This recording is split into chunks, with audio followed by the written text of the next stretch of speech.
you and I could sit here and really make fools of ourselves and get canceled by going, what was he right about? You know, he was right about a lot of shit, right? Like what?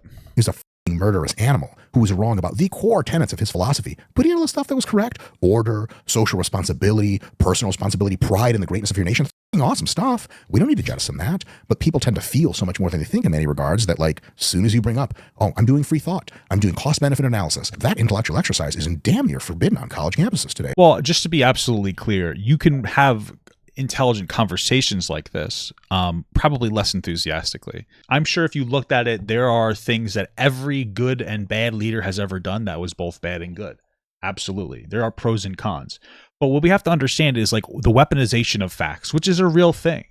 When you say like, hey, this particular leader did these things great, maybe that's true. Why are you saying that? Are you saying it to have an intelligent conversation? I think there's a lot of people that would be saying that to dog whistle that that bad leader was actually kind of a good person and maybe he was right about other things.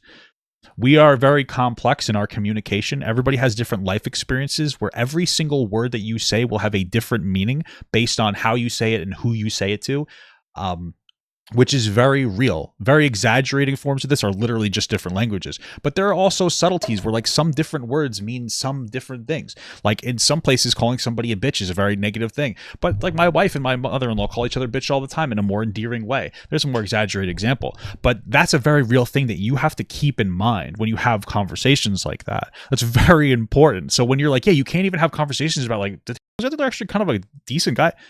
You need to be very careful about the way that you talk about this because there is a conversation about the weaponization of different facts. You can interpret anything in a positive or negative way, and you need to be very careful about how you express these particular things.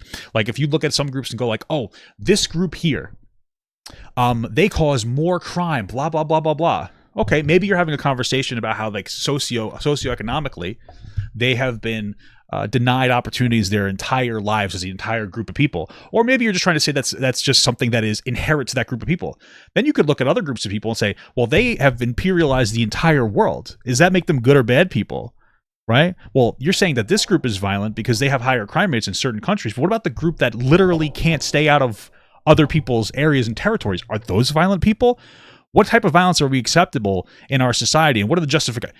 You get into a very complex conversation. I just think that like the way that he's thinking is too simple. People will legitimately use conversations like what he's saying as a dog whistle to be oppressive to other people.